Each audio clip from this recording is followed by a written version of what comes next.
It's multi-layered. It's a multi-layered question. It's a multi-layered feeling. It's a multi-layered. I can explain what that's. Okay, go ahead. Yeah. Well, for instance, okay, we all understand the definition of cheating. Cheating is being unfaithful, whether it's emotionally, physically, sexually. Sexually.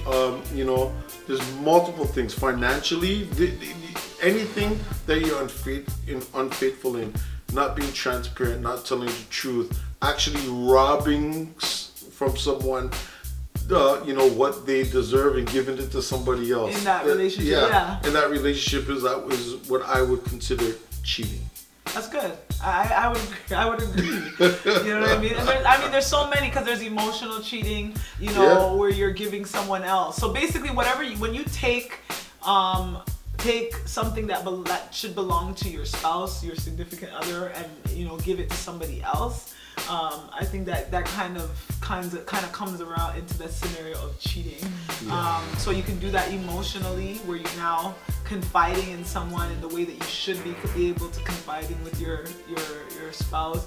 Mm-hmm. Of course, sexual cheating is having sex with somebody who's not your spouse. I think that's pretty straightforward, but I think some people, there's a line, because some people wonder if flirting is cheating. You know what I mean? So there's some people who struggle with being overly flirtatious with the opposite sex, and a spouse may consider that to be cheating, because now you're giving attention to somebody else that really should have been attention that was given to you, right? Yeah, and it's a particular style of flirtation. You could, if you're flirting and it's all sexual, obviously it's flirting. If you're flirting over complimenting someone, what is the intention behind it? What is it causing? What's your bullseye? What's your goal? What are you trying to accomplish, your target at the end of all of it? If it's unhealthy or it's going to lead you into a problem, men and women, right, it's cheating. So is flirting then okay in a relationship? I would say no. It's not good to flirt. It's not okay. I'm asking and answering. It's not good to flirt. It's not good to flirt. Flirt with other people, because it does lead to something else. You could be friendly. You might see somebody and you give a compliment. That's a nice tie, but you don't have, the intention is not anything sexual. It's not anything more than just seeing that person looks good. It's good looking, but you're not gonna take it further. It's where you're taking that comfort. Yeah, and then you gotta know who you could joke around with and who you can't joke around with, because certain people may take it as something serious, and other people may take it as a joke. So you gotta know your crowd, know your audience. Not to say that it's okay. Avoid it at all costs. For instance, yes, you avoid it at all costs. But for instance, if we're all meeting together with married couples and we're joking around, you may say a sexual joke or something like that around marriage, and that's not necessarily flirting, but people still could take offense, to that. So know your bottom line, flirting is not okay.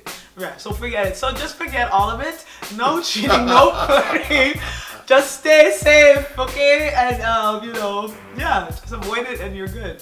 Exactly. So cheating, we defined it and we're saying stay away from it. Stay away from it. It's not good. And whatever you feel like you're not getting in your relationship, you need to communicate with your spouse. Just do it. Just communicate with your spouse so that you get that attention. Maybe, Maybe, some people are longing for attention. Maybe the husband is not being felt. Have you ever cheated on him? No. You sure? No. And so maybe, no. You want me to ask you a question? Have you cheated on me? Sure. Of course I have. I cheated on her, y'all. I cheated on her. No, I'm just playing around. Never physically cheated on my wife at all. Recording would and be over. I know she'd be freaking out right now. But the truth is, I have cheated on her emotionally. There's times where I could have spent more time with her. I could have been there for her when she needed me, where I was either caught up in ministry, concentrating on the church, or out there doing work, or caught up in my career or whatever. There's things, cheating is just not physically going and having sex with somebody else. It's emotionally, it's financially, robbing time. I could have, took money and hide it and invested into something that I wanted, which is sort of selfish and something that was not communicated. There's multiple levels of cheating. So when you look at the word cheating, We always think of the worst, which is the physical, sexual intercourse with someone else, but it's time, it's emotions, it's feelings, it's it's spending that intimacy, that quality with one another, right? So there's ways that you can cheat that is not necessarily with physical, sexual attraction, and if we're not careful, it could be very painful and hurtful. Yeah. And it is cheating. Yeah. So just avoid it at all costs. Your life will be better lived if you avoid it at all. Avoid it at all costs. Cheating ain't good.